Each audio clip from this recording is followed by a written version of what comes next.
Sudah kelihatan itu share screen-nya? Sudah, Pak. Sudah Pak.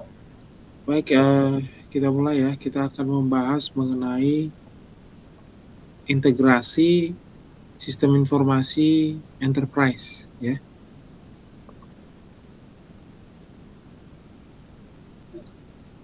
Nah, kita akan lihat beberapa materi. Yang pertama adalah apa sih yang dimaksud dengan integrasi sistem informasi gitu. Full screen ya, kalian lihat full screen ya? Iya ya Pak. Oke, ya. Jadi integrasi sistem informasi itu maksudnya adalah proses menghubungkan computing system, sistem komputasi berbeda dan aplikasi software yang berbeda secara fisik dan fungsi supaya bisa berkoordinasi secara keseluruhan. Jadi ada sistem yang berbeda, di dalam sistem itu yang namanya sistem informasi ya, komponennya apa aja itu? Software, aplikasi ya, kemudian hardware, data. Jadi biasanya fokusnya kita ke software dan data gitu ya. Tapi ada juga manusianya, prosedurnya, kemudian bisnisnya, business to business. Jadi komponen sistem informasi ada jaringan juga, ya jaringan, network, software, hardware, data, manusia, bisnisnya, proses bisnisnya. Jadi kalau dibilang mengintegrasikan sistem informasi ya kita lihat komponennya sistem informasi itu. Jadi nggak bisa cuma software aja, data juga, proses bisnis juga. Nah, kemudian di sini ada 4 istilah yang penting ya, yang ingin dicapai. Pertama, interoperability, sistem berfungsi secara bersama seamlessly. Nah, seamlessly ini artinya nggak kerasa ya. Kita sebenarnya sudah pindah dari satu sistem ke sistem lain, bahkan mungkin pindah-pindah sistem satu ke sistem lain, tapi nggak kerasa gitu ya. Misalnya kita kalau melakukan perjalanan wisata gitu, dari kota ke kabupaten, kadang-kadang terasa kota jalannya mulus, kabupaten jalannya agak berlubang, kadang-kadang begitu, berarti ada yang nggak sama kan layanan jalannya. Begitu juga di sini, di sistem ini. Waktu mungkin beli ya, beli produk bagus, waktu ke pembayaran bagus, tapi waktu memeriksa pesanan nggak bagus. Nah, berarti ada yang kurang di situ ya. Nah, sumbernya ya bisa macam-macam, kita nggak tahu seperti apa settingan di belakang layar sistem itu secara keseluruhan. Kemudian data consistency, single source of truth across systems. Jadi misalnya ada sistem yang berbeda, datanya harus konsisten dalam artian secara teknis ya, misalnya penamaannya sama, formatnya sama, dan yang lebih penting itu maknanya sama. Ya, bisa aja misalnya dalam sistem informasi universitas gitu ya, makna satu konsep ya, satu istilah itu beda antar satu yang dengan yang lainnya, unit satu dengan unit lainnya. Nah, itu bisa bahaya gitu. Misalnya ada istilah Civitas Akademika. Sama nggak Civitas Akademika itu di Fakultas A dengan Fakultas B? Atau istilahnya CPMK, CPM Pembelajaran Mata Kuliah. Sama nggak fakultas dengan unit pengelola layanan yang lain? Nah, itu perlu sama, ya maknanya perlu sama. Karena bisa aja kalau udah hubungannya dengan uang dan yang lain-lain ya, barang,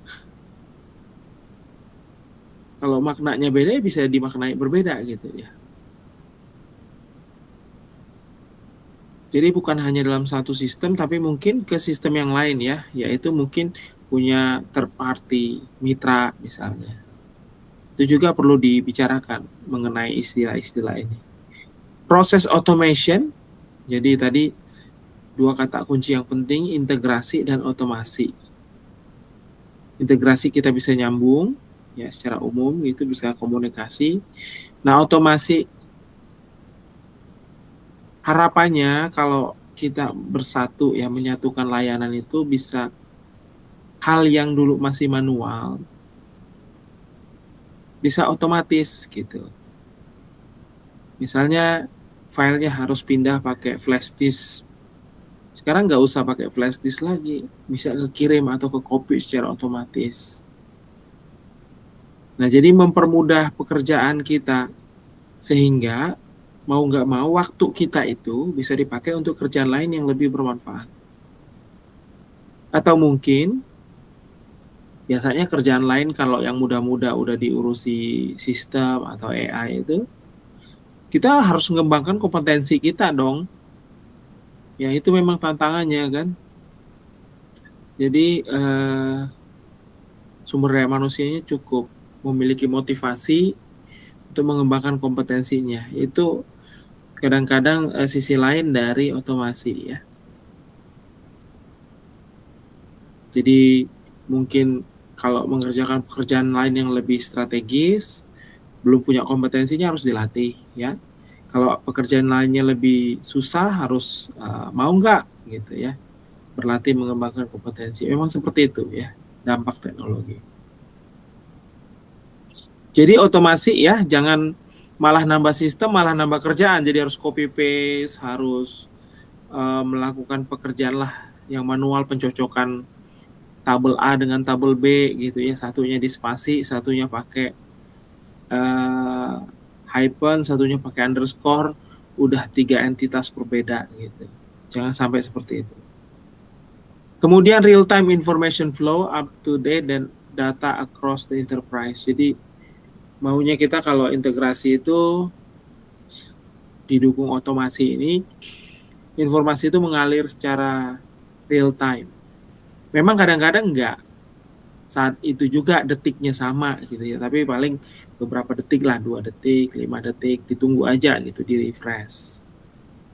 Tetap ada latensi ya, latensi itu jarak perpindahan informasi dari satu sistem ke sistem lain. Gitu, tetap ada gitu. Tapi jangan kelamaan, jangan sampai 1 malam gitu. Apalagi kalau bisnisnya ini multinasional ya, multi negara. Waktunya udah beda antar negara gitu. Jadi pagi di sana malam gitu, beda. Kalau di sana malam, ke malam lagi, ya kapan kerjanya gitu, beda ya. Jadi kalau bisa real time ya. Nah, ini tujuannya ya, beberapa tujuan yang ingin dicapai oleh integrasi sistem informasi. Nah, apa yang dikembangkan? Kemarin kan udah belajar arsitektur ya, software arsitektur itu kita mau pilih yang mana tuh yang berdasarkan kondisi kita, organisasi kita, dan kemarin juga udah keamanan ya. Sisa slide-nya nanti bisa dibaca aja itu. Nah, belum kita sentuh, kita pindah ke sini. Sekarang integrasi gitu, tujuannya sama ya, memberi layanan kepada pelanggan lebih cepat, lebih mudah, lebih dari sisi organisasinya lebih murah, lebih efisien, lebih efektif, lebih menyenangkan bagi customer, untuk karyawan juga lebih mudah belajarnya, banyak sekali aspek-aspek yang bisa dikejar. Nah ini semua itu ya yang berhubungan langsung dengan manusia itu dapat ditingkatkan apabila kita memperhatikan misalnya beberapa konsep-konsep ini, interoperability, ya. Jadi hubungan antara faktor data konsistensi dengan peningkatan kinerja seperti itu kan hubungannya positif, ya.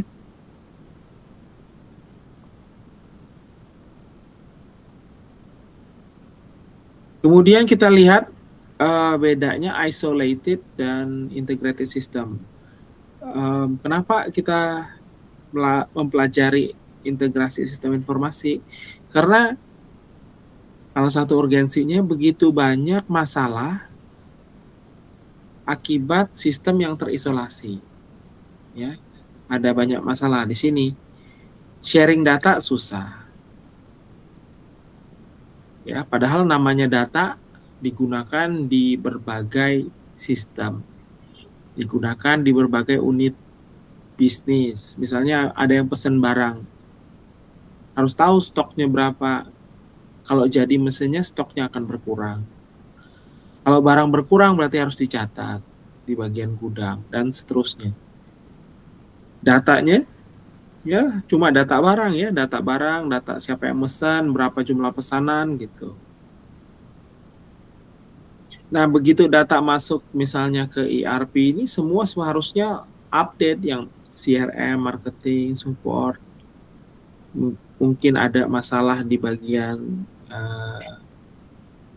pemesanannya ya, komplain dan lain-lain. Harus tercatat secara otomatis. Tapi kalau dia isolated, silo, satu persatu, ya akan banyak sekali masalah-masalah yang muncul. Misalnya datanya jadi nggak konsisten, ya.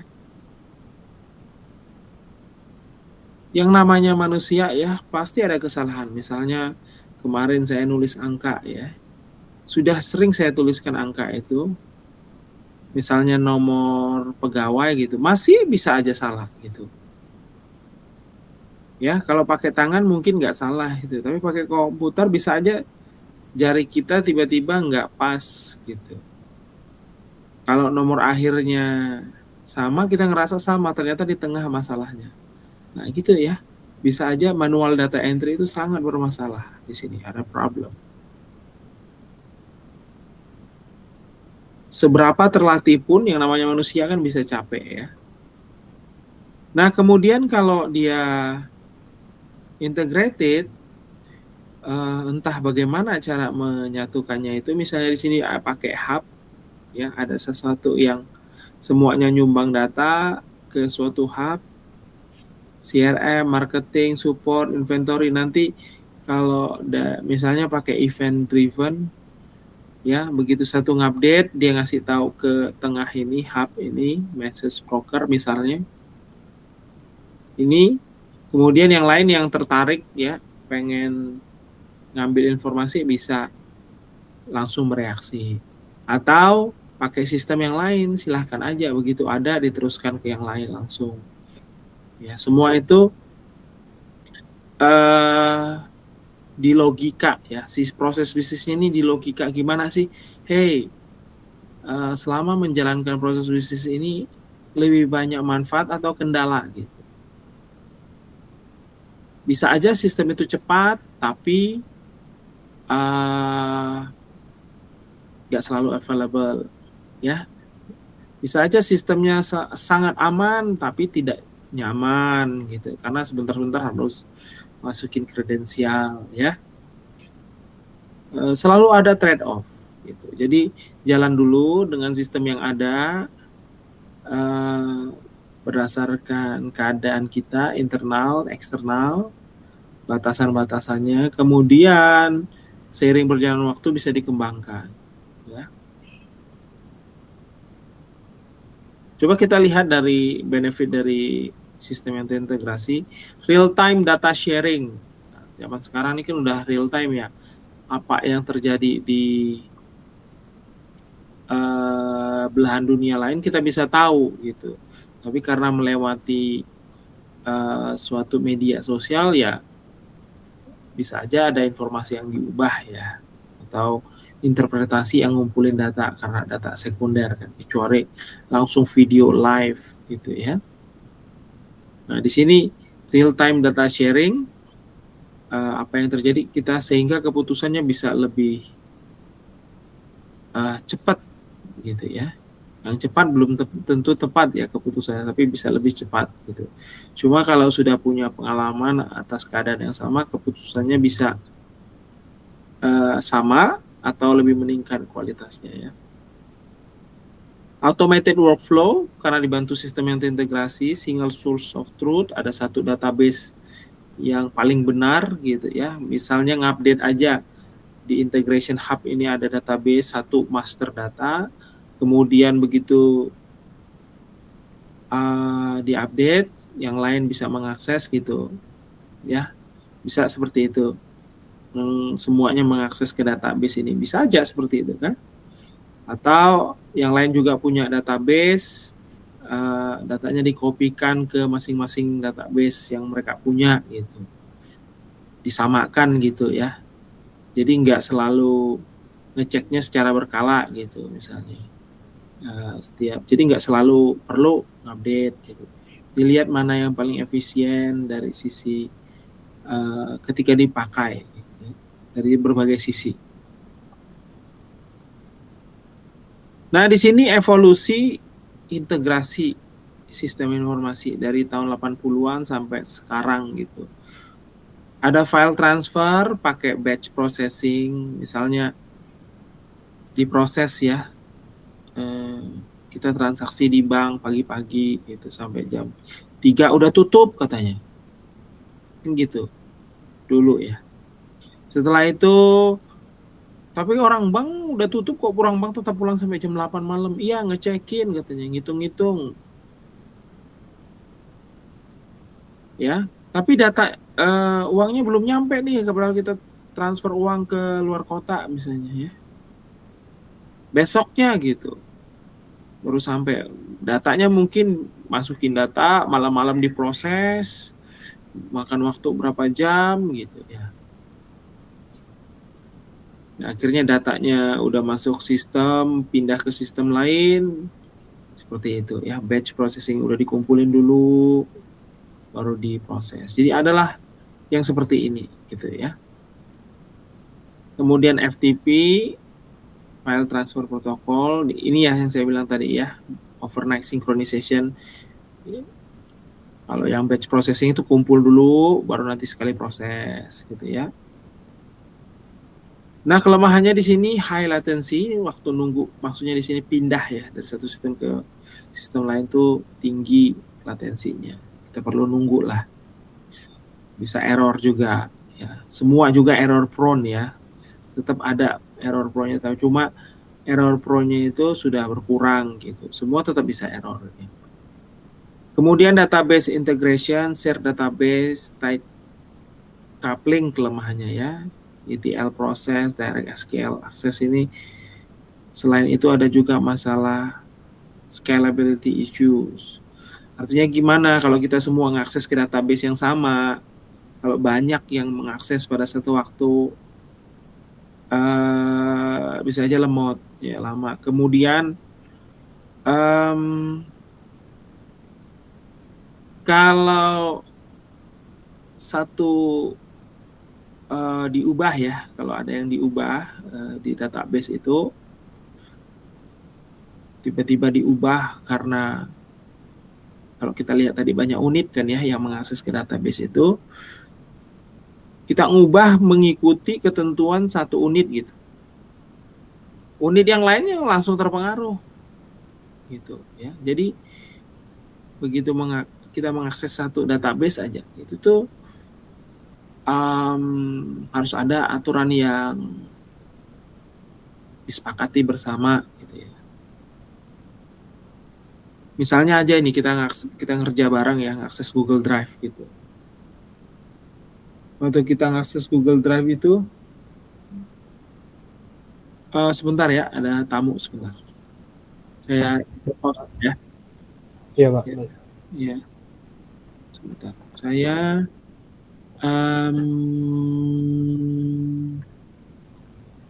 Stop sharing dulu. Ya, sebentar ya. Baik, Pak.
Baik, saya kembali ya. Baik, Pak. Share screen.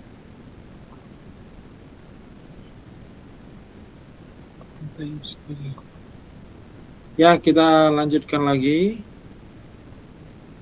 Sudah kelihatan ya full screen-nya? Ya, sudah, Pak. Sudah kelihatan. Oke. Nah.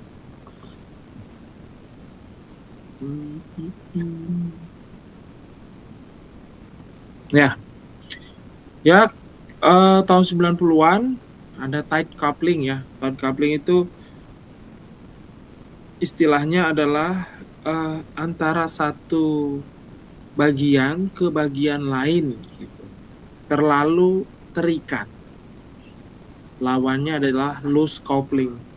Jadi antara satu bagian ke bagian lain itu kalau kita ngerubah satu, yang lain ikut berubah. Jadi sangat terikat. Kita ingin menghindari masalah itu, ya, sebisa mungkin, baik dalam level coding maupun dalam level sistem.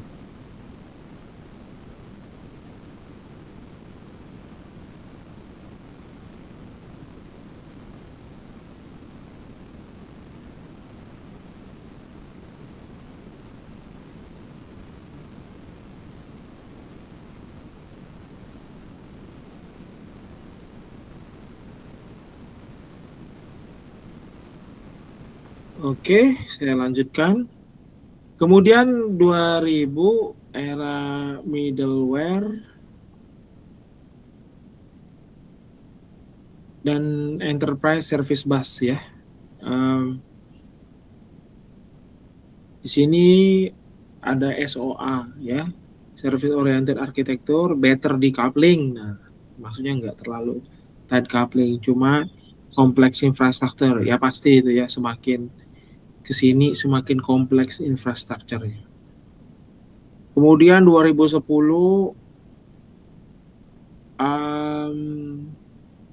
API first dan cloud ya. Ada istilahnya RESTful API, Application Programming Interface ya. Jadi dikenalkan konsep API. Jadi sesuai namanya, interface antar muka, programming application ya. Jadi antar muka yang menjembatani komunikasi antar satu sistem ke sistem lain. Jadi bisa menggunakan API. Nah, protokolnya bisa pakai REST, gRPC, apalagi yang lain itu mungkin pernah dengar. Yang terkenal ya, nanti kita lihat di slide ini ya. Juga masanya cloud ya, Cloud Integration Platform, IPaaS Solution Integrated Platform as a Service. Jadi ada platform yang membantu kita mengintegrasikan sistem kita. Jadi mungkin dalam satu organisasi besar ya, ada data ya, server untuk data, nyimpen data, ada server web, ada layanan software yang lain ya, customer terkait akuntansi. Nah, semuanya itu gimana tuh mengintegrasikannya? Ya, layanan IPaaS Cloud ini bisa dipakai. Lebih agile, scalable, dan distributed. Ini overview dulu ya. Kemudian event driven dan microservice, real time event streaming, microservice arsitektur dengan segala kelebihan dan kekurangannya. Ada API gateway. Saat API ini udah banyak, maksudnya klien itu ingin mengakses ke server kita via API, API-nya banyak, ngaturnya gimana? Dari mana kita tahu kalau sudah banyak link ya, sederhananya gitu, ada yang berfungsi, ada yang nggak berfungsi. Nah, kita perlu gateway ini ya, dan service mesh untuk mengatur microservice. Jadi API gateway ngatur API, service mesh mengatur microservice. Jadi masalah komunikasinya, yang namanya komunikasi itu kan ada traffic, ada keamanan, autentikasi, otorisasi, ada gagal koneksi sehingga harus di retry. Nah, itu semua diatur. Kalau di API bisa diatur API gateway, di microservice, aturan-aturan itu nanti semoga sampai itu ya slide-nya nanti ya, nih diatur di service mesh. Oke ya, jadi perubahannya dari yang overnight synchronization, bisa akses lebih real time dengan database dengan segala kelemahan kelebihannya. Kemudian di sini tadi pakai middleware ya, seperti gambar yang kita lihat tadi, ada service bus, ada hub ya di tengah-tengah yang menghubungkan sampai API sehingga lebih real time ya. Real time, low latency, bisa loose coupling, apalagi bisa agile, ini sifat-sifatnya ya, scalable, distributed, resilient, secure. Nah itu tujuan non-functional requirement ya, istilahnya ya. Atau itu non-functional requirement itu bahasa developer ya. Oke, ini kecil ya di saya, jadi saya harus layar lebih besar. Nah ini sudah ya tadi secara umum sudah. Ya ini perubahannya ya, mulai dari hours day sampai real time, complexity mulai dari low sampai high, kemudian scalability low sampai highly scalable, coupling mulai dari very tight coupling ya, kita ngerubah satu harus ngerubah semua gitu, jadi loose coupling ya dengan berbagai cara gitu, jangan sampai terlalu terikat antara satu sistem ke sistem lain, cost dari yang murah sampai mahal bahkan berdasarkan pemakaian. Oke. Oops. Sebentar.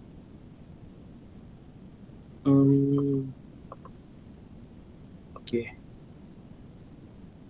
Kenapa harus investasi di integrasi? Karena ya kita mau digital transformation, kita mau transformasi secara digital, meningkatkan customer experience, kita bisa lebih berinteraksi dengan customer kita dari berbagai channel. Nah, supaya bisa begini kan harus integrasi itu, harus real time, harus scalable ya. Kita bisa personalisasi, memanfaatkan data dari customer relationship manajemennya dan data-data yang lain ya. Unified customer view across all touch points. Jadi kita punya data yang utuh tentang customer dari manapun customer itu mengakses layanan kita, mobile phone, HP-nya ya, tablet, apalagi pihak ketiga pun ya. Operational efficiency, nah ada banyak penghematan karena kita nggak perlu lagi copy paste data real time ya. Kemudian bentuk-bentuknya di tingkat operasional, data entry yang manual bisa berkurang, waktu proses berkurang, cost operasional berkurang. Misalnya ini automated order to cash process gitu ya. Kita mesen, misalnya kita mesen di software ya, e-commerce atau platform belanja, misalkan ada saldo, kita klik berapa ya, cukup 3 kali klik gitu, barangnya kita tinggal tunggu sampai di depan rumah. Apalagi sudah aktif misalnya face detection atau pakai apa ya, sidik jari, itu sudah langsung automated itu. Kita tinggal milih ya, waktu kita habis bukan lagi mengisi informasi cuma 1 kali aja, waktu kita habisnya ke milih, lihat review gitu ya. Dulu kayaknya semua mudah ya, mudahnya di mana? Karena barangnya hanya itu gitu. Sekarang dikostumisasi lebih, ya memang menyenangkan kita ya, cuma kadang-kadang jadi lebih lama juga. Jadi lebih baik itu ya kita perlunya apa gitu ya, cukup gitu. Hanya kadang-kadang kita nggak tahu kita butuh apa ya. Ternyata ada fitur A, wah perlu juga nih. Fitur nih, wah perlu juga nih gitu. Ya di sini tadi ya, customer experience improvement, ya real time personalization. Jadi customer sekarang semakin pintar ya karena diedukasi juga lewat media ya di sini real time personalization. Lewat sosial media ya, sukanya nyari apa nanti informasi itu muncul. Kemudian business agility ke dalam persaingan kita lebih cepat ke time to market lebih cepat. Rapid application development sekarang bikin aplikasi sangat cepat ya. Sehari jadi ya kalau langsung ke se-hosting se-database-nya lengkap semua ya didukung AI ini. Quick response to market changes. Misalnya kita bisa launch new product in days, not months. Nah, yang lebih sekarang ya benar itu launch new product in days ya sekarang ini. Bahkan dalam ya sangat cepat. Jadi lebih penting itu kita tahu bisnis prosesnya ya, dari mana asal uangnya, di mana pengeluarannya. Cepat sekali ya. Data driven decision making. Laporan juga dengan lebih lengkap, real time analytic dibantu dashboard, predictive insight dibantu analisis machine learning, executive dashboard with live KPI. Nah, jadi bukan hanya dashboard melihat keadaan organisasi kita, tapi plus ini KPI masing-masing bawahan kita langsung gitu ya. Jadi kita tahu tuh, wah penjualannya nih kurang segini nih, tim ini yang kurang nih, harus diapain? Live KPI ya di sini. Jadi data driven decision making kalau apakah perlu pelatihan ataukah perlu dikasih waktu lagi ataukah diberhentikan gitu. Nah di sini integrasi ya manfaatnya banyak sekali ya. Terakhir compliance and governance. Bisa kelihatan kalau ada peraturan apakah kita sudah sesuai dengan peraturan itu. Karena ada datanya. Ya, kita bisa tahu kalau katanya misalnya ya speedometer aja gampangnya. Kecepatan kalau melewati daerah perumahan tertentu atau jalan tertentu 30 km per jam gitu. Kalau nggak ada speedometer metrik kita nggak bisa gitu ya. Jadi kita bisa disalahkan atau enggak itu karena ada ukuran. Kalau memang lebih dari itu ya salah kita. Kalau kurang dari itu berarti masih dalam aturan kan. Jadi bisa ditata gitu. Nah, kemudian dilihat kalau udah ada hasilnya itu apakah meningkat dampak negatif atau positifnya. Nah, itu bisa di-govern ya dalam terus-menerus berkelanjutan di assessment. Audit trail karena tercatat ada lognya bisa dilihat ya siapa melakukan apa, saat kapan. Kemudian data sovereignty, terkait data ya siapa yang berkuasa atas data. Contohnya GDPR compliance across all customer data system. Jadi kalau customer datanya di bawah GDPR karena negara itu atau sistem itu menerapkan GDPR ya kita harus ngikuti ini aturan ini ya. Nah, kita kadang-kadang sebagai yang awam di bidang legal harus cari orang yang ngerti tentang GDPR ya. Berusahalah ke arah sini. Integration challenges. Nah, ini ada beberapa masalah technical challenges yang pertama kategorinya. Ada juga nanti organizational challenges ya. Tantangan pertama heterogeneous system. Sistem itu beda teknologi, beda protokol, beda data format, beda waktu. Nah, legacy system beda waktu ya. Kemudian scalability, growing data volume and transaction rates, latency requirement,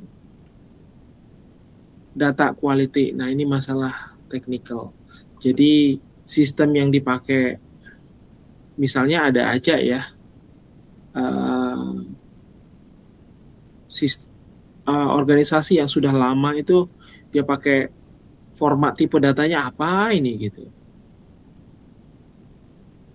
Atau kalau sistem kita ingin terhubung ke sistem kesehatan, ya misalnya BPJS atau sistem rumah sakit luar negeri, mereka akan punya tipe data yang berbeda. Nah, kita harus paham tipe data itu. Paling nggak gimana cara menghubungkannya gitu. Kalau memang dia proprietary ya, dia nggak mau ngubah gitu. Tapi kalau dia misalnya bisa berubah lewat JSON atau apapun, kan lebih enak gitu. Nah, inilah masalah teknis ya. Pokoknya masalah yang gimana sih bisa terintegrasi tapi di level teknikal. Kemudian masalah di organisasi, urusannya sama tim dan manusia. Silo teams, nah ini mindsetnya nih. Udah kami ya kami gitu. Misalnya di kementerian tertentu, ini permen, ngerti nggak permen? Permen kami, peraturan menteri kami maksudnya. Nggak mau, pokoknya kami ini. Gitu, nggak mau diskusi, nggak mau ini. Kuat-kuatan ya, nyari jalan tengah. Memang kadang-kadang perlu kuat-kuatan ya untuk melindungi yang memang penting, tapi kadang perlu juga diintegrasi. Jadi ini lebih ke sistem ya, lebih ke mindset timnya juga. Masalah budget, nah sekarang nih ya, tadi saya lihat di Instagram, anggaran BPOM, pengawas obat dan makanan, lebih rendah dari anggaran pengadaan kaos kaki, anggaran setahun nih. Kayaknya itu setahun ya. Lebih rendah dari anggaran pengadaan kaos kaki gitu, di MBG kayaknya. Padahal pengawas obat, makanan, racun-racun, mungkin ada yang nakal-nakal ya, itu lokal. Biasanya kan ada itu pengusaha lokal gitu ya. Maksudnya masak kerupuk sekalian dengan plastiknya, habis itu plastiknya plastik hitam lagi gitu ya, langsung masukin aja gitu. Itu kan perlu diawasi. Tapi karena seluruh Indonesia dananya lebih rendah dari pengadaan kaos kaki, gimana gitu. Kan tantangan ya. Yang begitulah ya. Ada yang penting, ada yang nggak penting gitu ya. Silo teams. Skill gap, nah ini incompetent.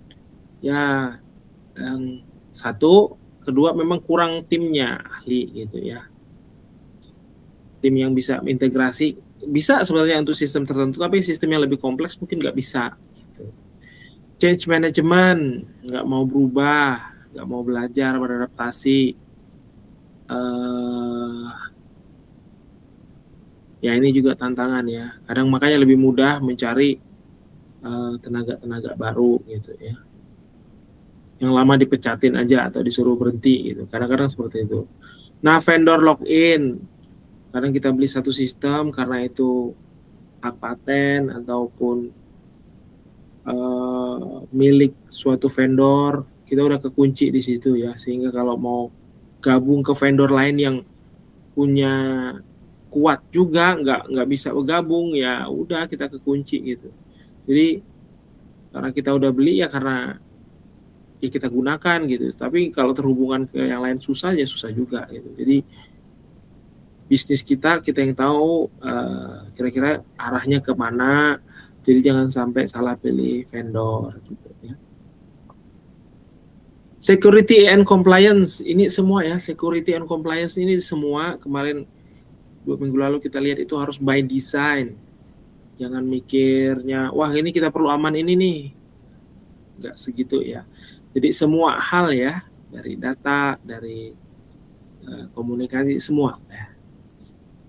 Proses bisnis, semua perlu diamankan dan patuh ke aturan di mana kita berada. Kalau di Indonesia, perlindungan data pribadi dan aturan-aturan yang lain gitu ya. Sangat mudah ya suatu negara itu menutup usaha ya, bisnis itu sangat mudah. Nih beberapa statistik terkait dengan biaya ya, biaya dari integrasi yang jelek. 15-25% staff time berkurang, manual data reconciliation. Ini satuan waktunya apa nih? Kalau per tahun, ya udah misalnya seminggu aja 15% berkurang. Kerja 40 jam, 10% 4 jam, berarti 6 jam ya. 6 sampai 10 jam, 6 sampai 10 jam hilang lah waktunya gitu. Sehari berarti sehari kerja. Untuk data itu kalau nggak ketemu decision lebih lama ya, dan masalahnya ini yang seperti ini nih propagasi gitu ya. Yang baik itu punya butterfly effect, yang jelek juga punya butterfly effect istilahnya ya. Kalau kita kan satu kebaikan lu mendatangkan kebaikan lain gitu ya. Nah, seperti itu ya. Jadi kadang-kadang multiplier effect kalau istilahnya dalam pembangunan ekonomi gitu. Jadi complexity itu besar sekali, yang challenges-nya kelihatan kecil ya.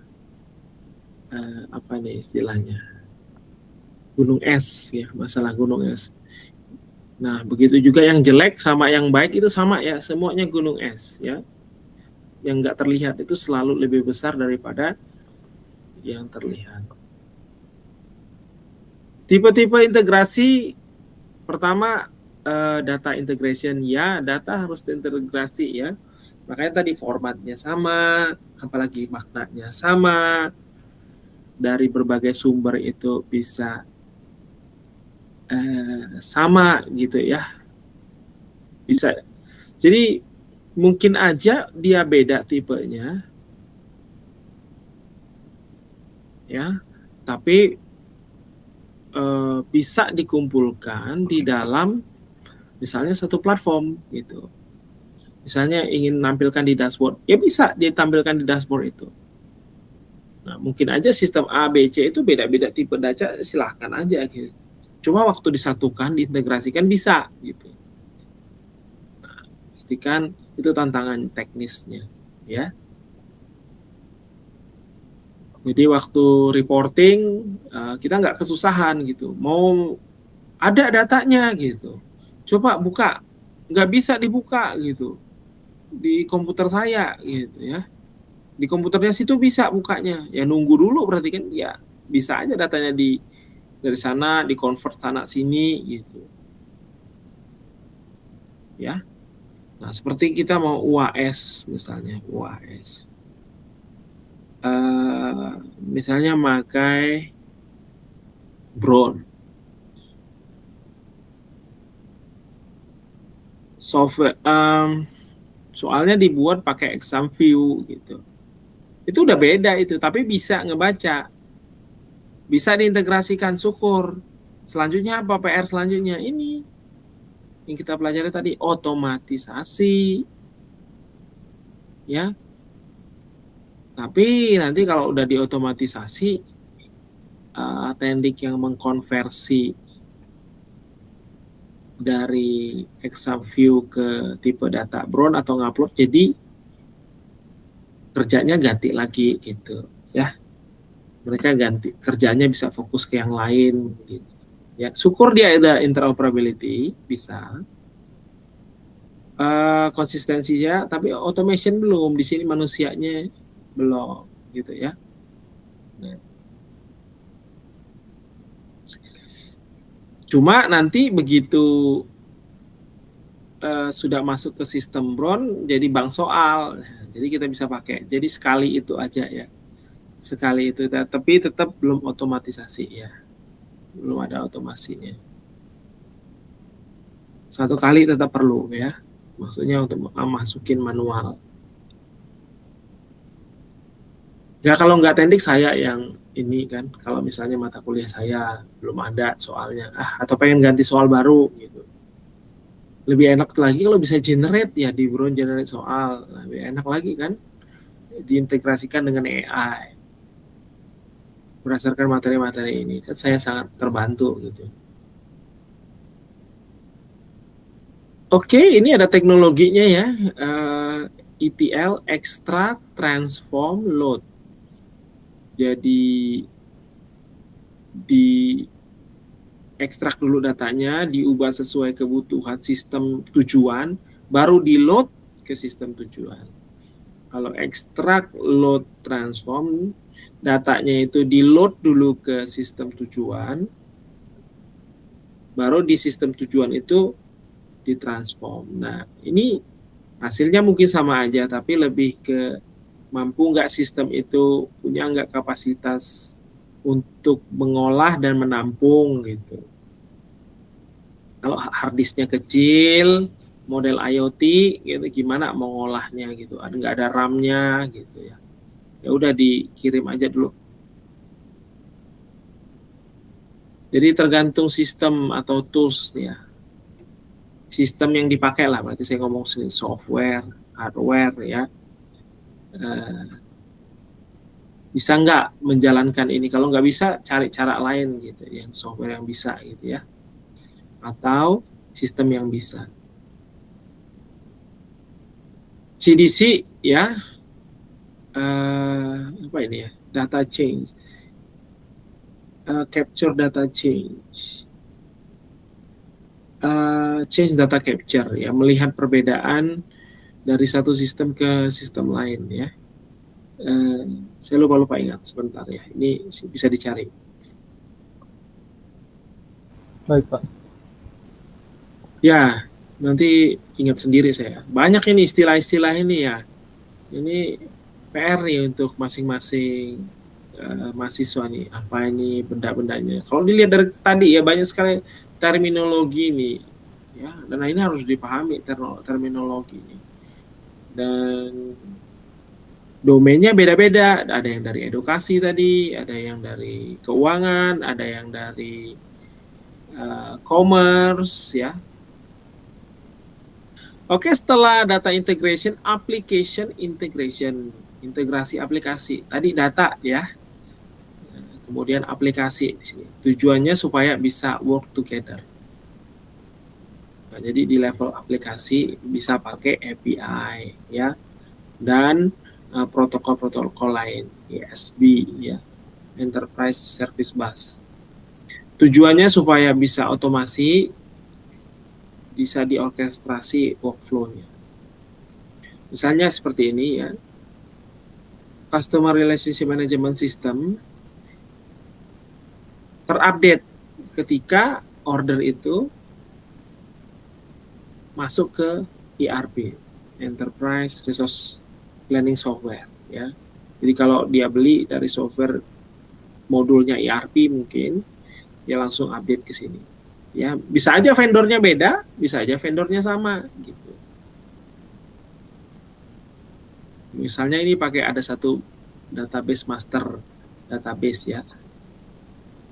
Master data di dalam database satu. Nah, ketiga setelah data application itu adalah proses integration. Jadi bisnis dari satu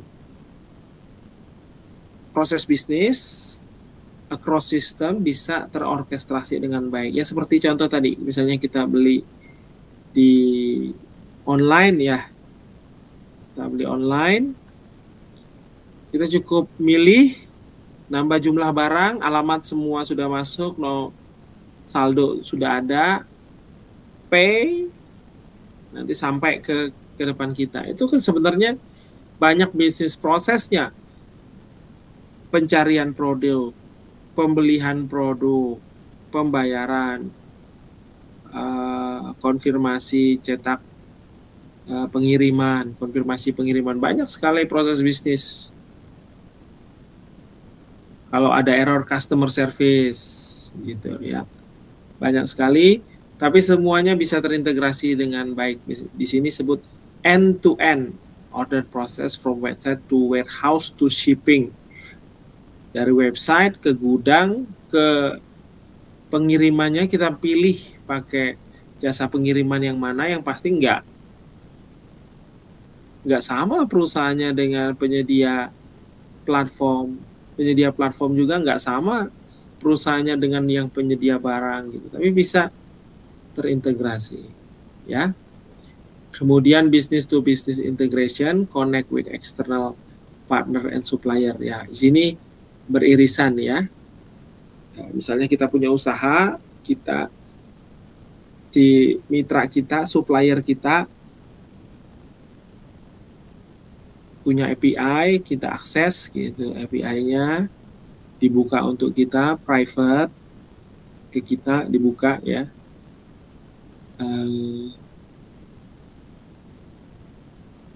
Terus kita bisa tahu jumlah barangnya yang tersedia di supplier kita berapa. Nah, jadi kita waktu mesen, orang lain mesen ya, kita bisa misalnya mesennya jumlah lebih dari stok kita bisa berikan kemungkinannya. Misalnya masih ada stok supplier 100, barang kita 50, total 150, orang mesen 120, ya kan kurang 70 di kita, ya kita masih terima aja gitu. Begitu dipesan, kita langsung otomatis mesen ke supplier kita 70 bilang. Atau habisin aja semua barang dia gitu ya. Nggak masalah. Kan mungkin, daripada nunggu, nelfon lagi ya. Sebentar kami tanya gudang dulu, padahal kan mau nanya ke suppliernya ya. Bayangkanlah waktu kita belanja manual rasanya kan. Nah, tanya barang sebenarnya nggak ada di tokonya, tak ada di toko temennya gitu. Tapi mereka mungkin punya perjanjian ya. Customer tuh beda, ada yang oke, dibantu nyariin. Ada juga yang loh, saya mau beli ke situ kok, situ malah beli ke yang lain jadi lebih mahal gitu. Mahal 20.000 atau mahal berapa gitu tergantung barangnya. Kan beda-beda customernya. Yang di sini poinnya adalah customer tuh cukup tahu satu interface. Jadi customernya nggak bingung gitu ya, nggak perlu nunggu. Nah itu gunanya business to business integration ya. Automated purchase ini tadi sudah, lanjut ya. Integration complexity, kita akan melihat ini. Level 1 point to point ya. Dan misalnya di satu titik ini adalah satu sistem, kemudian titik lain sistem lain, kita bisa langsung hubungan gitu ya. Cuma kelihatannya mudah, tapi ini enggak scale ya. Rumusnya ini N kali N min 1/2. Kalau ada 10 sistem, kita harus bikin 45 connection ya. Jadi ini dengan mudah akan jadi benang kusut gitu ya. Point to point. Kalau memang hanya 3 misalnya komputer kita, komputer di kampus atau komputer laptop di mana ya boleh lah gitu. Kalau jadi banyak sistem beda-beda, aduh nggak cocok. Hub and spoke, ada central integration, kita bisa connect ke situ ya. Better scalability, ini sudah dilihat tadi contohnya yang di tahun 2000-an ya. Event driven, nah event driven ini ya event driven arsitektur ya. Sistemnya publish and subscribe. Ada yang publish, ada suatu penyedia di server, klien ngakses ke sistem kita. Nah sistem kita itu pelayanan kita misalnya ya, microservice misalnya, mesen dia pemesanan, dikasih tahu ke message brokernya ya, software message broker, RabbitMQ atau apa gitu. Nah yang itu namanya publish ya, waktu dia mengasih tahu ke message brokernya. Yang subscribe ke message broker, kalau ada informasi ini kami mau dong, langsung kirim ke dia gitu. Subscribe kan, seperti kita subscribe, begitu ada informasinya ya muncul aja ke kita nggak minta gitu, karena kita subscribe, tapi harus dipublish dulu sama server yang service yang menerima layanan dari customer client tadi ya. Loose coupling, siapa aja yang perlu, jadi nggak terikat ya. Real time capabilities, Kafka message broker, ini softwarenya ada Kafka. Nah ada lagi hybrid integration, nah inilah yang real gitu ya, karena gabungan semua sistem itu macam-macam. Gabungan level 1 sampai level 3, gabungan on-premise dan cloud, gabungan batch dan real time. Nyata di lapangan itu nggak mesti software kita, hardware kita yang paling update, software kita yang terbaru, enggak gitu. Tenaga teknisi kita paling jago, enggak gitu ya. Ya yang bisa aja gitu. Kalau dananya tidak terbatas, bisa. Gajinya berani bayar tinggi, bisa. Gaji tinggi kan mencari talent terbaik ya, guna gaji tinggi ya. Tapi usaha kita kan kayak gitu, ada yang skalanya kecil, menengah, besar gitu. Jadi inilah hybrid nih, gabungan semuanya gitu ya. Yang penting jalan bisnisnya itu. Setelah itu dikembangkan terus. Nah ini ya, spaghetti integration itu yang a tangle mess, yang poin-poin tadi impossible to maintain. Misalnya kayak ada 10 tadi titik, ada 45. Atur aja 45 itu gimana satu persatu gitu kan. Susah. Kecuali ada teknik lain kita gunakan untuk mengelolanya. Ini arsitektur dan pattern 4:30 ini sudah ya. Karena kita udah belajar ini SOA, bisa dibuka-buka lagi, service oriented architecture, microservice architecture, event driven architecture. Nah, bisa dilihat-lihat ya. Pelan-pelan saja ya mempelajarinya, karena memang ini bedanya satu sama lain seperti apa gitu. Nah, ini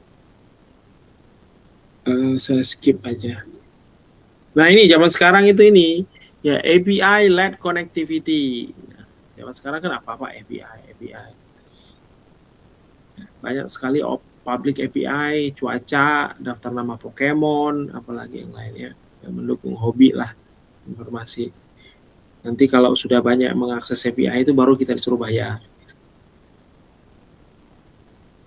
Nah, API-led connectivity, suatu metodologi untuk menghubungkan aplikasi, data, dan devices by creating reusable API organized into 3 layers, system, process, dan experience. Nah, ini intinya mengkoneksikan aplikasi, data, dan device. Jadi bisa connect gitu ya. Dia mereplace kompleks integration yang lain, yang kompleks, dengan mempromosikan modularity, reusability, easier management for integrations. Nah, di sini juga building API dari bottom up, starting with unlocking data from legacy system and building up creating experience focus API for end users. Ya, menjadi data-data yang ya kalau kita buat ya tautan KPI-nya, legacy system pun kalau yang kita mulai ini ya geser dari data yang manual ke cloud misalnya, sehingga bisa kita hasilkan endpoint untuk customer, bisa juga ya. Jadi geser pelan-pelan. Transformasi digital ya. Dalam kerangka transformasi digital. Pertama kita lihat sistem API ya. To unlock data from back-end system like ERP or CRM. Expose in instructor usable way. Act as a stable contract for accessing core data. Jadi ada sistem yang besar ya, ERP, CRM ini kita bisa kasih yang diperlukan mitra kita ya. Teknologinya ya ini REST, SOAP, Direct Access, Database Access. Oke, sistem API ya, ada sistem di sini. Database API, kita ngakses ke database, ngakses ke ERP, ngakses ke CRM, kita bisa akses. Proses API dibangun di atas sistem API, combine and transform data from multiple system API to support specific business process, composing customer data for single view. Nah, sini proses API ya. Kalau tadi sistemnya kita bisa akses, kita bisa akses sistem. Sekarang kita ngakses proses bisnis tertentu, ya. Kalau disambung-sambungkan jadi lengkap gitu ya, seamless bisa. ada layanan yang menyediakan itu, kita bisa gunakan ya. Misalnya gini, kita mau apa nih? Kita punya website, ya. Dia mau bayar, bisa bayar order ya. Kita catat masuk ke database kita. Budi membeli PDF tentang apa gitu ya. Kita jual PDF misalnya. Buku dalam bentuk PDF. Masuk tuh ke database kita. Kemudian masuk notifnya ke HP kita. Terus dia mau bayar. Ya bisa aja kita tulis itu transfer ya ke rekening ini gitu. Nanti kalau sudah WA konfirmasi ke sini, nanti password ke PDF-nya kita kasih atau kita kirim via email. Bisa kan gitu. Gak usah pakai API, bisnis tetap jalan. Nah, atau kita pakai layanan GoPay, Mitra. Nah, ya. Kita bikin situ, ngambil API sama secret key-nya, nanti tiap pembayaran dipotong berapa gitu. Persen, ada aturan. Ya udah, dia bisa ngebayar pakai GoPay, masukin nomor tertentu gitu ya, atau dia scan, dia bayar, nanti kepotong saldo GoPay-nya masuk ke kita gitu. Nah, itu untuk apa ya? Misalnya yang order processing aja, yang kita ngambil itu aja gitu. Receipt-nya langsung ke dia, gitu. Udah kebantu ya. Tapi untuk komplainnya ya manual aja ke kita ya. Passwordnya nggak bisa gitu. Ya udah kita kirim manual gitu. Kita hanya ngambil tertentu. Biar kelihatan profesional ya, seperti itu bisa ya. Experience API, deliver data and functionality to specific user experience. Mobile app, the need for customer of API, abstracting the underlying complexity. Nah, ini ya layanan yang kompleks ya. Misalnya chatbot API gitu. Misalnya kita mau bikin aplikasi pakai OpenAI ya, bikin seperti ChatGPT. Kita layanan API-nya, ya udah kita ambil di situ tautannya secret key. Nah, itu kan kita lagi mengkonsum API-nya si OpenAI supaya bisa kita pakai untuk ini experience kita ya, experience customer kita.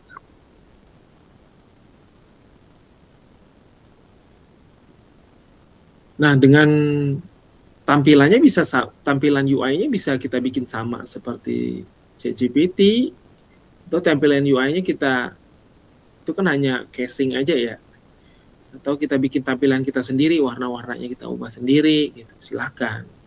Intinya kan kita langsung mengakses layanan yang di dalamnya kompleks sekali ya. Di situ ada generative AI-nya, large language model-nya, ada sentiment analysis-nya, semua ada di situ.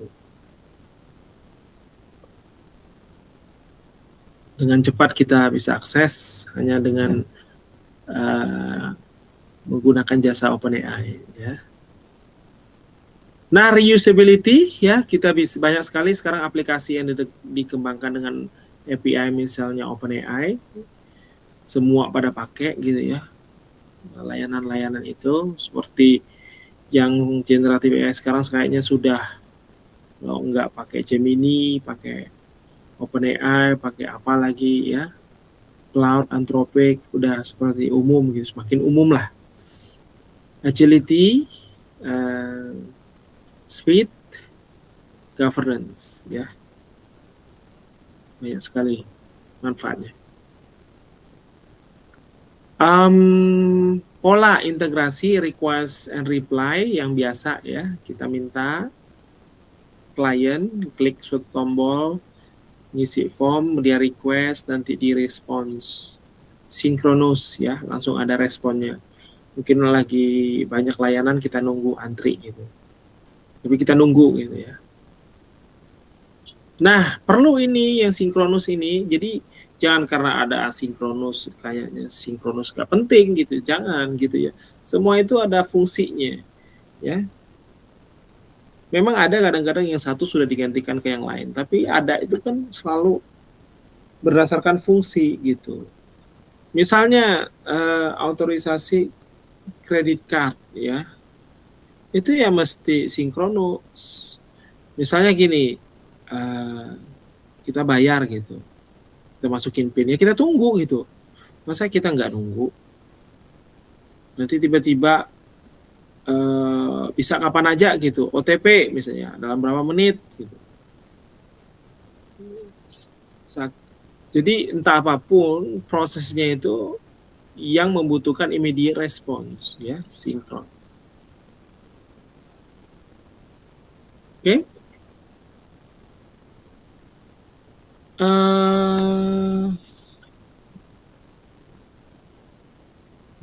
Fire and forget. Nah, ini seperti asynchronous operation. Ya, misalnya ini teknologinya bisa pakai message queue ya. Jadi kita kasih sistem informasi, kita kirim informasi ya. Email, seperti kirim email deh. Ya. Udah kita kirim email, kita lupa habis itu. Terserah mau dibalas kapan kan. Harapan kita sih bisa dibalas segera gitu.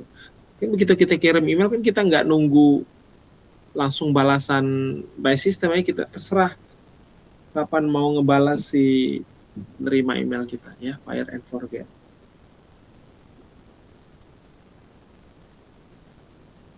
Oke. Ini beberapa layanannya ya, RabbitMQ, AWS, JMS. Kemudian publish and subscribe, ya tadi event driven, ya.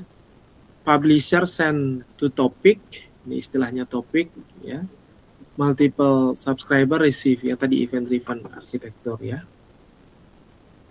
Press update notification, inventory change alert. Request callback pattern. Nah, ini yang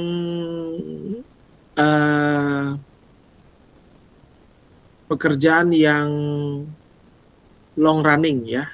Jadi initial request, return immediately, callback when complete. Jadi misalnya ada pekerjaan-pekerjaan yang lama gitu prosesnya, diproses dulu deh di server ya. Misalnya kita punya ChatGPT Plus gitu ya. Udah begitu kita kirimnya, informasinya kan dikerjain di server itu. Kan dibalikin ke kita lewat tampilan ChatGPT ya. Saya jalanin aja 3, langsung buka 3 tab, 1 2 3. 1 2 3 ya jalan aja 3-3-nya, nanti balik sendiri gitu. Ya, apalagi yang mungkin ada batasan ya berapa dia bisa. Kadang saya 3 gitu, dia jalan, kalau enggak 2 gitu. Ya. Atau Gemini gitu, saya minta dia bikin infografis ya, bisa langsung 3, tapi maksimal ada maksimalnya gitu, 1 akun gitu. Ya. Jadi maksudnya bisa. Nanti kalau udah selesai kan kita tinggal lihat, oh udah selesai. Ya. Request callback pattern. Content based routing ya, integration, route message based on content inspection. Dynamic routing based on business rule. Ya. Jadi ada rules pada routingnya berdasarkan prioritas ya. Message transformation, convert message format between source and target. Jadi di sini ada proses transformasi, misalnya dari XML ke JSON, legacy format to modern standard.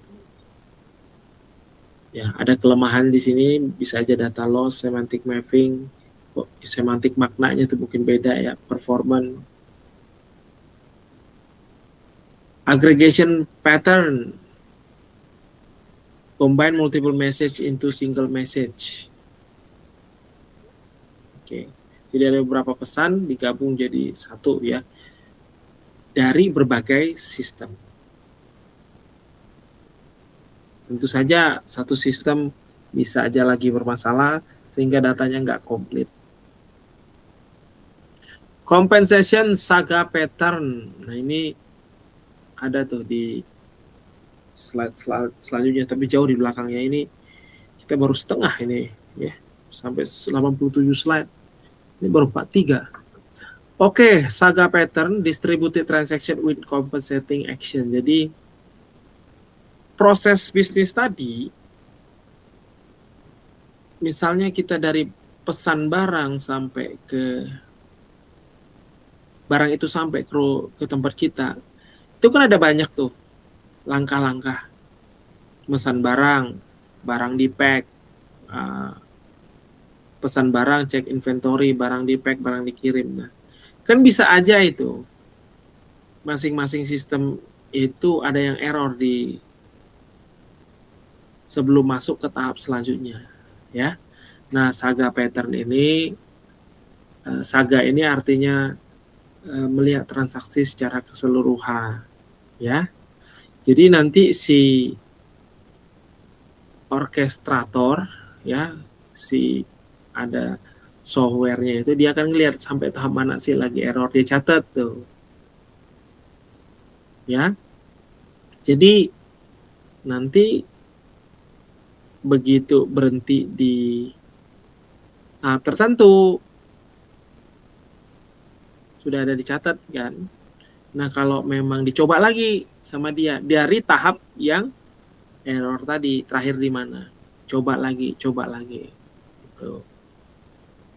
Nah kalau memang nggak bisa, masuk ke pola integrasi yang lain. Misalnya circuit breaker. Nah, circuit breaker ini misalnya sudah yang di sini ya, tadi kan pemesanan ya, misalnya pemesanan, sebut aja booking. Kita sekalian ya bookingnya, flight, hotel, car rental gitu. Kita coba ya. Kalau misalnya nggak berhasil semuanya itu bisa kita batalkan nanti. Kita punya opsi untuk langsung batal gitu. Semua tahapan proses tadi circuit breaker ini ya, pattern. If payment gateway down, don't keep trying, fail fast. Jadi kalau gagal ya udah stop aja gitu. Cuma kita tahu sampai dari mana gagalnya ini, si Saga ini, orkestratornya si Saga ini yang nyatet gitu. Baru nih sampai tahap ke tertentu nih, kita udah catat, nanti kita coba lagi ya. Tapi kalau udah gagal misalnya 3 kali, ya udahlah, gak batal semua aja lah, sistem kami lagi down gitu. Padahal kan bukan sistem seluruh, hanya bagian tertentu aja kan. Tapi dia kan nggak bilang sistem inventory kami lagi down, enggak gitu. Nggak penting bagi customer tuh lagi tahu yang bagian mana kan. Lagi ada masalah, udah gitu aja. Oke, synchronous integration, plain wait for response, blocking operation, immediate result, tightly coupling timing once. Ya. Nah, ini synchronous integration ya, ada dua, synchronous dan asinkronus ya. Yang sinkronus sifatnya gimana sih, kita nunggu respon, kalau belum ada ya kita nunggu lah, nggak bisa ngapa-ngapain ya. Untuk meningkatkan UI ya biasanya sistem itu jangan ngehang gitu, jangan nge-freeze, munculkan modal tunggu 5 menit atau persentase penyelesaian gitu. Ada apa ya, durasi. Misalnya ada 10 proses di operasi yang harusnya tuh kasih tahu proses ke berapa, jadi udah berapa persen totalnya gitu. Jadi saya harus nunggu ya. Kalau lebih baik lagi kira-kira nunggu berapa menit gitu. Jadi secara UI-nya bagus gitu. Oke, atau kalau ke server ya dikirim ke server, silahkan tutup ini, nanti kalau hasilnya udah selesai Anda akan dapat notifikasi, bisa juga seperti itu kan, dia bisa lanjutin ngerjain yang lain. Nah gitu, tergantung kita ya, sumber daya kita mau meningkatkan ke layanan kita ke customer gitu. Nah, sinkronus tadi yang saya bilang kita pakai waktu nunggu respon login dan search ya, login kita sinkronus aja gitu, jangan asinkronus. Biar kita langsung tahu ya error atau enggak. No need immediate confirmation payment processing, sinkronus. Transaction must complete before proceeding gitu.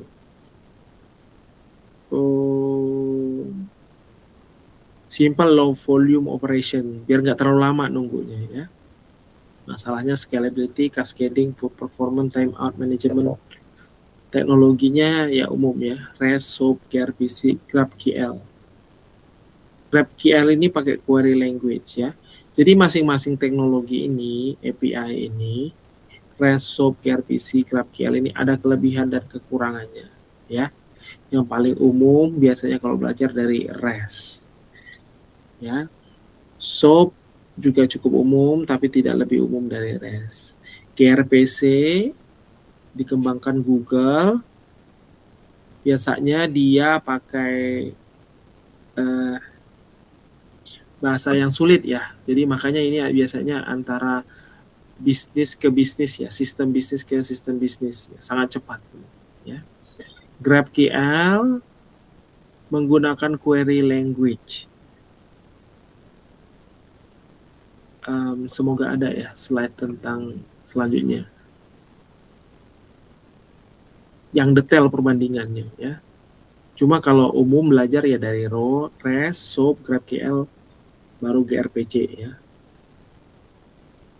Asynchronous, fire and forget or callback, non-blocking operation, eventual consistency, loosely coupled, high volume operation ya. Jadi kalau ingin memproses besar udah kirimkan aja ke cloud-nya yang bisa cloud computing platform misalnya.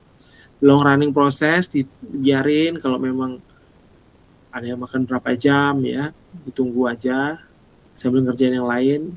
Untuk operasi yang bisa di-delay, operasi yang butuh scalability dan resilience, karena cenderung ya komputer server itu lebih kuat, lebih mampu, kuat di sini punya sumber daya ya panjang, lebih tidak rentan terhadap mati lampu, power outage ya dibanding komputer kita gitu. Juga nggak terganggu oleh orang lain, misalnya tiba-tiba komputer kita apa ya, ada yang OB yang bersihin diangkat sana sini gitu ya, digeser, kita nggak tahu ya. Resilience, scalability, dan sifat-sifat lain. Nah ini sifat-sifatnya, perbandingannya dari sinkronus dan asinkronus. Oke, nanti bisa dilihat ya, saya upload nanti. Teknologi stack, integration platform, IPAS ya, integration platform as a service, MuleSoft, Anypoint platform, Dell Bumi, Informatica Cloud, SnapLogic, Workato ya, IBM Integration Bus, AppConnect, Oracle. Nah ini teknologi untuk mengintegrasi. Jadi IPAS ini kita punya banyak layanan gitu ya. Nah yang mau ngelolanya itu gimana? Nah mengelola ini maksudnya apa sih? Yang mengelola itu ya keamanannya ya. Siapa bisa mengakses apa, kapan, berapa lama, itu bisa dibantu oleh platform-platform semacam ini. Ada nggak layanannya yang rusak? Dari sisi operasional bisa ada metriknya ya, platform ini menyediakan metrik. Perpindahan data, misalnya kita satu data ke satu sistem ke sistem lain, ini mau pakai software tertentu atau langsung mengikuti layanan IPAS ini gitu, jadi bisa dikonversi itu dia menyediakan. layanan untuk one versi bisa langsung dikonsum platform lain gitu. Jadi dia ngebantu lah untuk menghubungkan data kita, aplikasi kita, sistem kita yang tadi ya levelnya ini pas ya. Nah, kemudian ada API management teknologi ya. AWS API gateway, di sini API gateway, API development, API testing. Jadi kita bisa develop, kemudian kita tes, nyambung nggak semua, berfungsi nggak. Nah, kalau udah banyak, kita perlu API gateway ini. Untuk apa ya? Tadi sama, mengamankan, terus cek satu persatu, ada yang error, ada yang berfungsi nggak, versioning, versi 1, 2, 3, ya, kan API juga berkembang. Diaturlah di sini semua. Banyak sekali ini manfaat dari API gateway ini ya. Oke, teknologi lain untuk ini dalam ranah ini ya, teknologi untuk integrasi ya, yang membantu integrasi dari satu sistem ke sistem lain di level enterprise.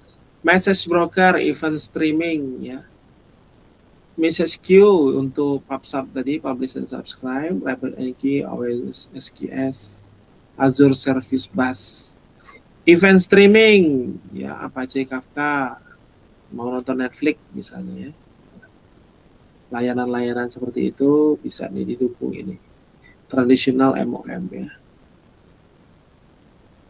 Data integration, ETL tools, ELT tools, Informatica, Power Center, Talent, Apache NIV. Ini banyak sekali software ya, saya juga beberapa aja yang saya coba. Ya. Dan kalau kita coba lagi pasti ada update lagi. Nah, kita jadi pilih aja satu, ingin ahli yang mana, kalau sudah ahli ambil sertifikasi bisa ya.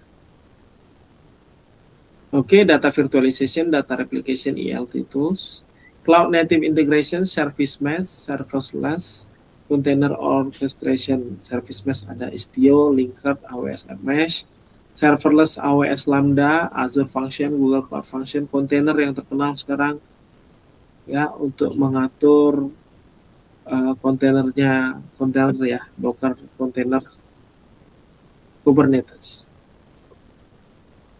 Developer tool, low-code, no-code, Zapier, Microsoft Power Automate, Integromat, open source, selection criteria ya. Di sini milih kita on-premise, cloud hybrid, technical skill, budget, vendor, scalability requirement. Harus dipelajari di sini masing-masing kelebihan dan kekurangannya. Nah, sekarang kita masuk ke API design best practice ya. Saya coba selesaikan aja lah hari ini. Walaupun di skip ya nggak apa-apa ya. API design, nah ini API design ini sangat penting ya, karena desain ini ditentukan apa sih? Desain ini ditentukan faktor-faktor yang non fungsional tadi, yang ini tadi. Kita budgetnya berapa, ya? Kita mau punya skill nggak, gitu, ya? Jadi ditentukan hal-hal yang di luar teknis. API ini kontrak ya, jadi misalnya kita menggunakan REST, gaya REST ya, orang udah tahu REST itu begitu gitu. Cara membuatnya, cara membacanya. Jadi karena ini adalah kontrak yang diketahui banyak orang, kalau kita ubah sedikit aja caranya orang jadi bingung gitu. Good API design takes time but save much more later ya. API itu adalah produk, jangan cuma dinilai technical interface. Sekarang orang jual layanan, jual informasi, hitungannya akses API gitu, berapa kali dalam berapa waktu gitu. Dan juga pikirkan security API ya. Mungkin menyewa layanan gateway-nya itu bisa generate API bahkan. Ya, untuk mengelola API kita. Jadi API ini bisnisnya. Bisa belajar cara bikin API, gampang sekali ya di zaman AI sekarang ini. Cuma ya, pakai bahasa pemrograman apa gitu ya. Building API that lasts, ikutilah ini RESTful Design Principle. Use HTTP verbs correctly, get, post, put, delete, patch. Get untuk memperoleh, post untuk membuat, put untuk mengupdate seluruhnya, delete untuk menghapus, patch untuk mengupdate sebagian. Nah, cara nulisnya kayak gini misalnya, resource oriented ya. Customer 123. Jadi bukan get customer tanda tanya ID 123. Seperti ini ya. Nulisnya semua kayak polanya seperti yang customer 123 ini ya, semua kayak gini gitu.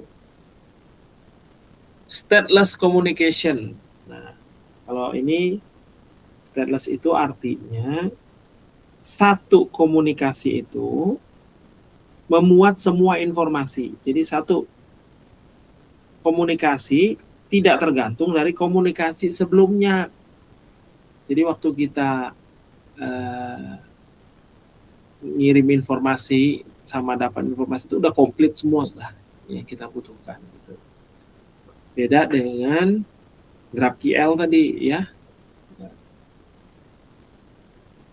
Consistent naming convention, use plural noun for collections, customers 1 2 3 ya. Harus diikuti cara-caranya ini. Kemudian ada versioning, versi 1, versi 2 ya. Nggak boleh misalnya ada, kenapa perlu versioning?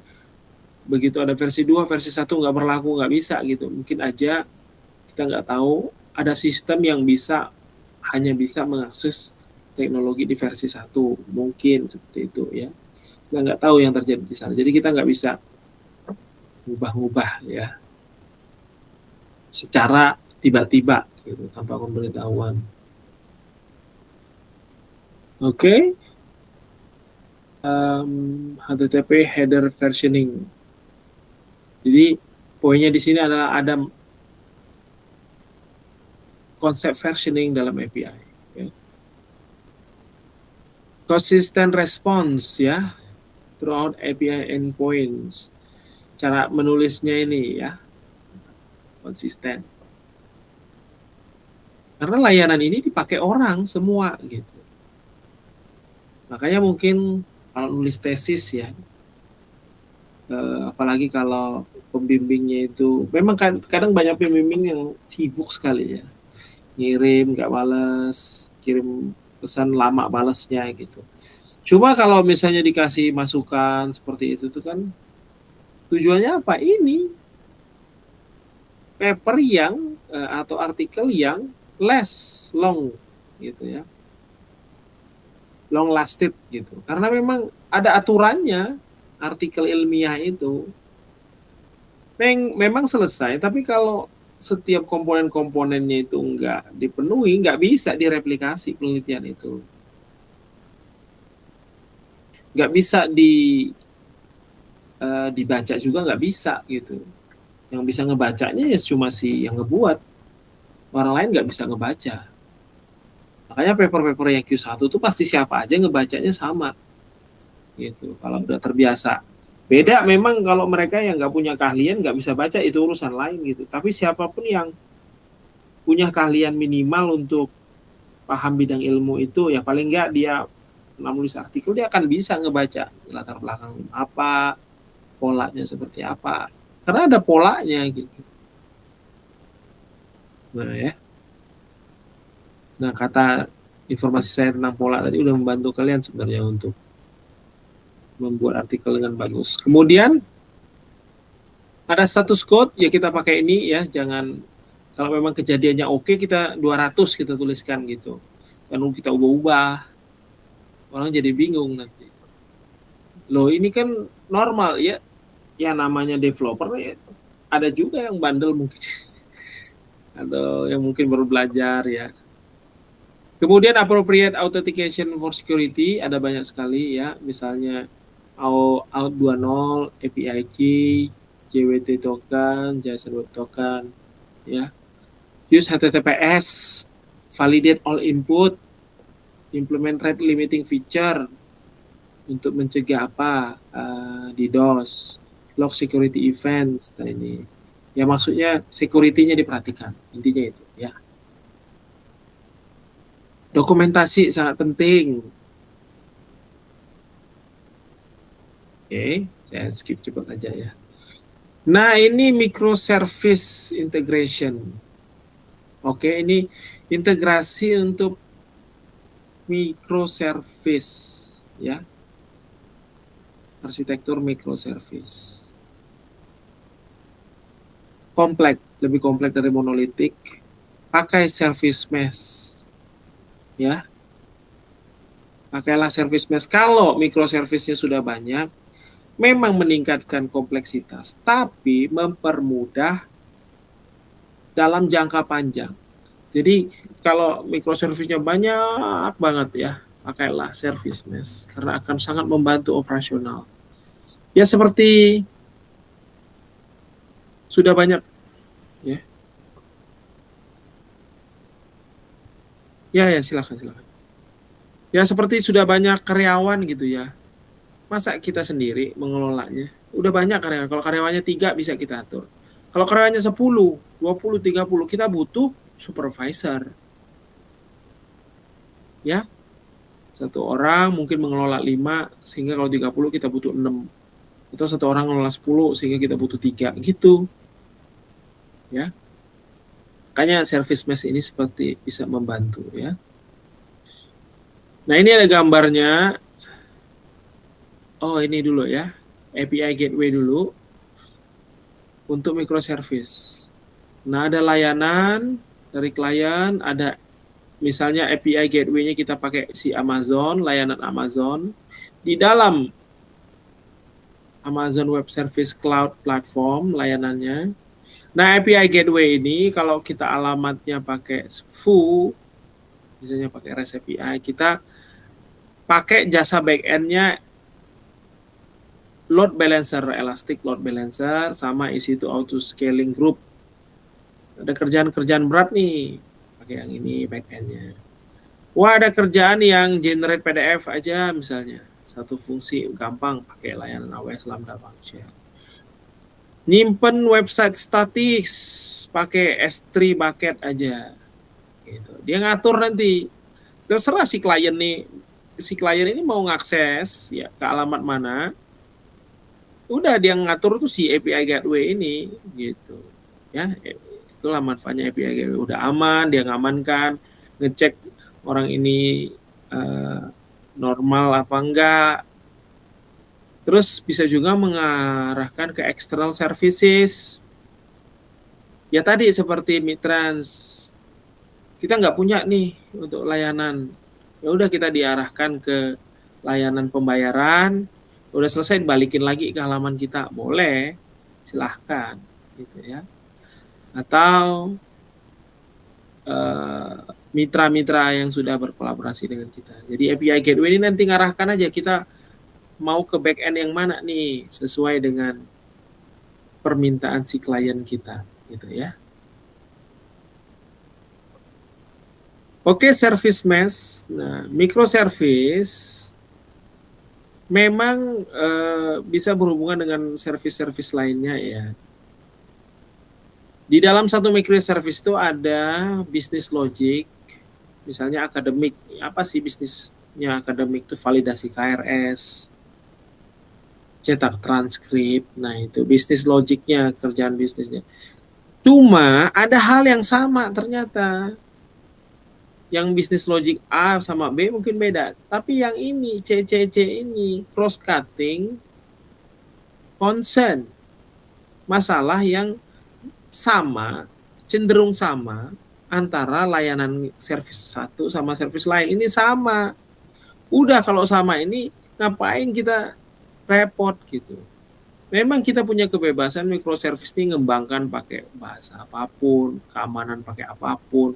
Tapi hey, ada PR yang sama, yaitu misalnya ngitung traffic, ngerouting dari mana ke mana, nyoba kalau error berapa kali, time out kalau udah error berapa kali harus di time out, circuit breaking berhentiin proses, enkripsi data.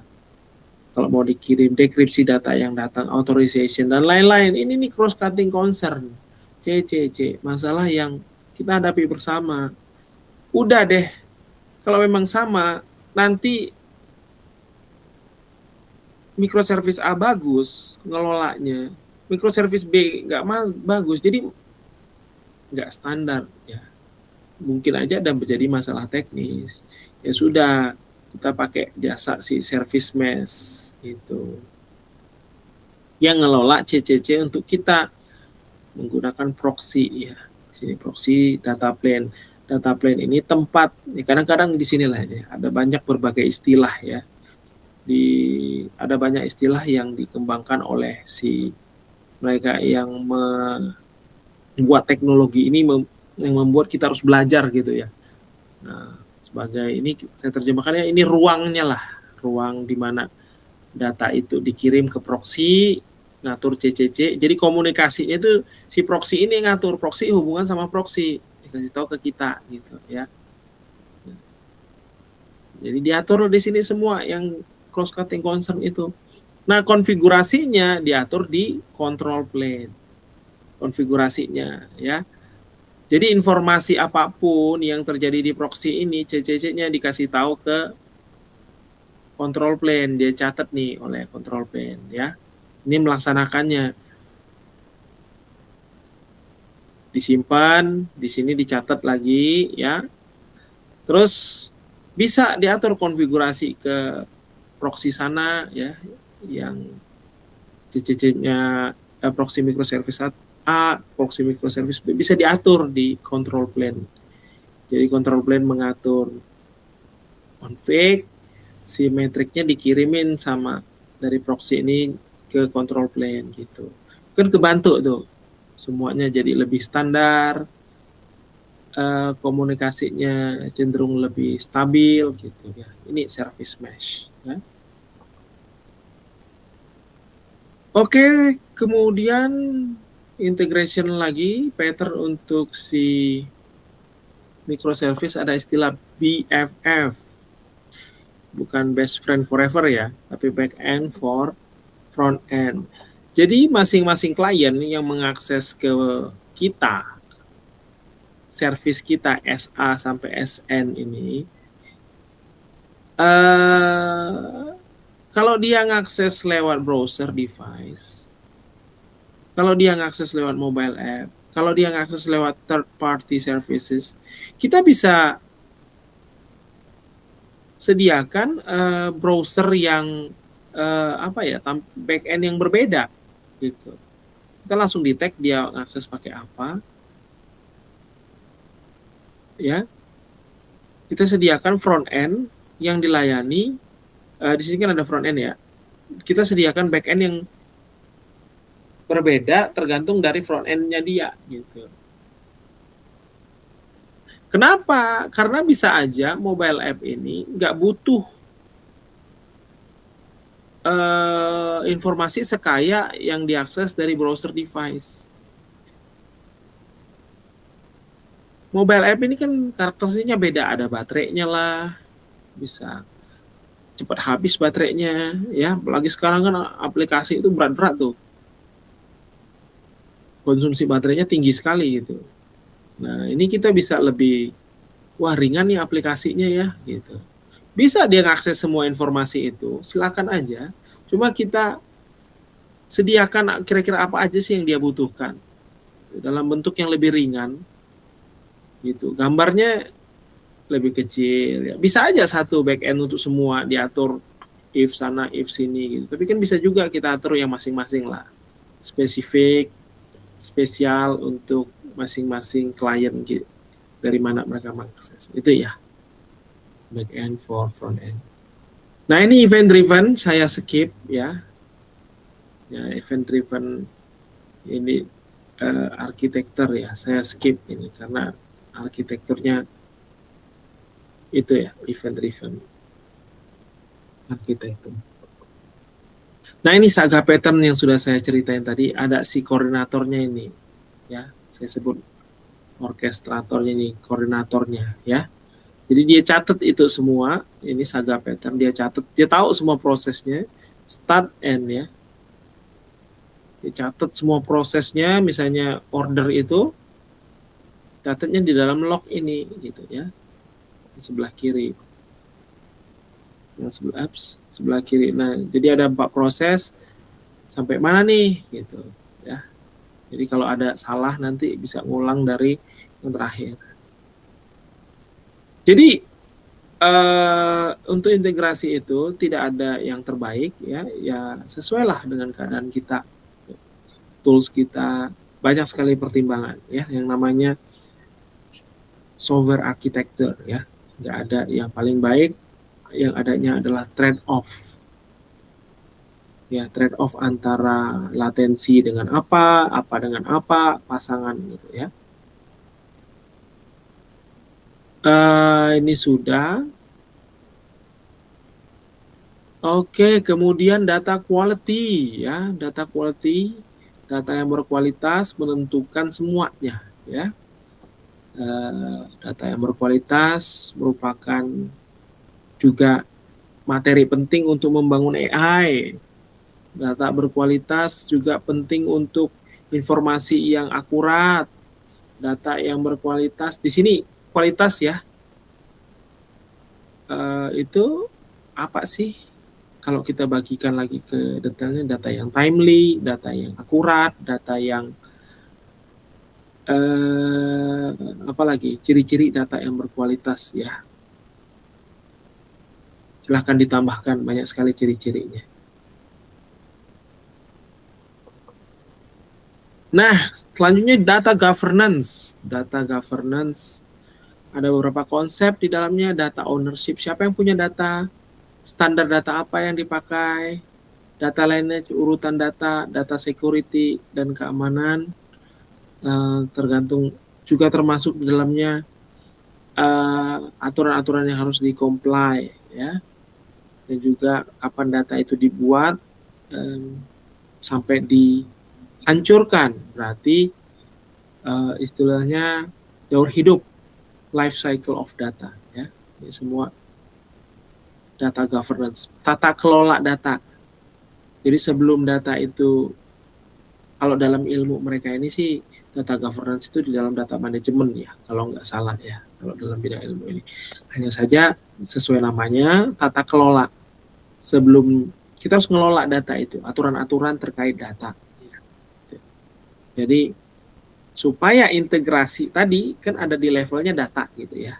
Nah, harus jelas nih siapa ngelola apa, siapa yang punya, siapa yang bertanggung jawab, harus diatur supaya integrasinya itu lancar. Ya karena kan yang bukan hanya sistem data juga gitu ya, di level data. Jadi perlu dikelola aturan-aturan terkait data.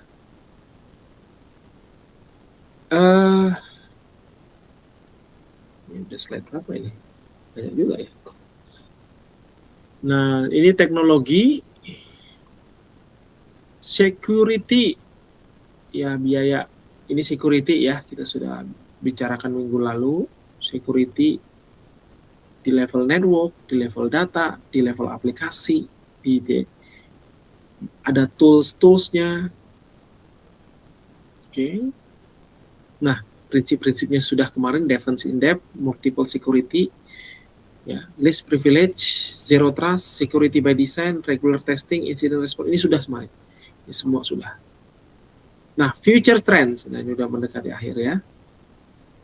Cloud native, event driven, AI power. Cloud native, event driven, AI power ya. Innovation with stability. Kita harus gimana? Kita harus continuous learning. Harus eksperimen ya dengan teknologi.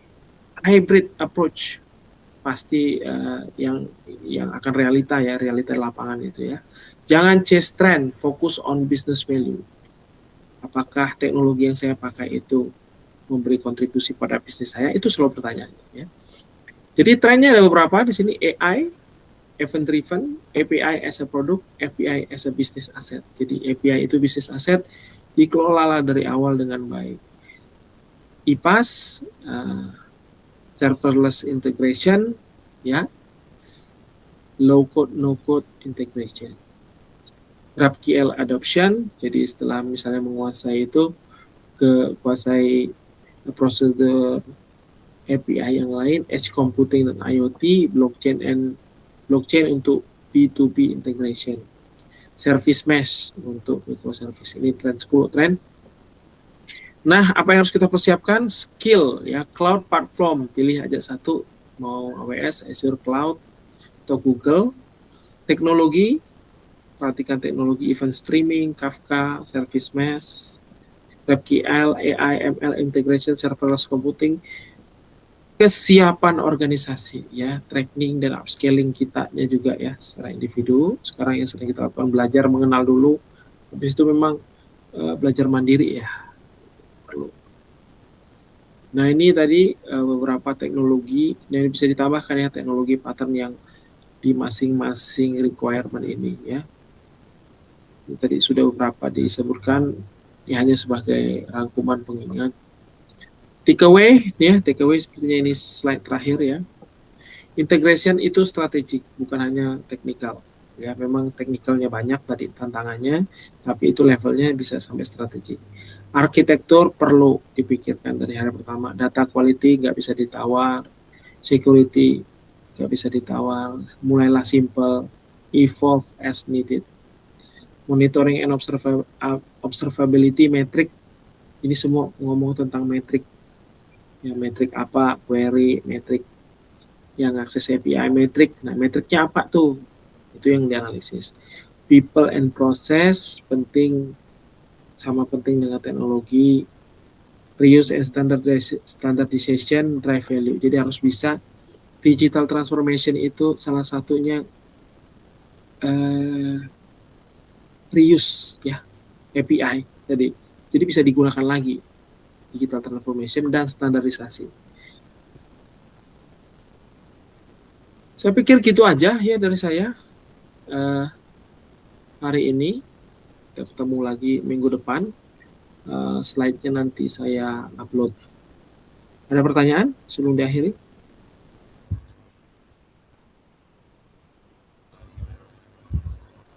Belum mungkin, Pak. Oh iya, Pak. Untuk absennya bisa langsung di Siam ya, Pak?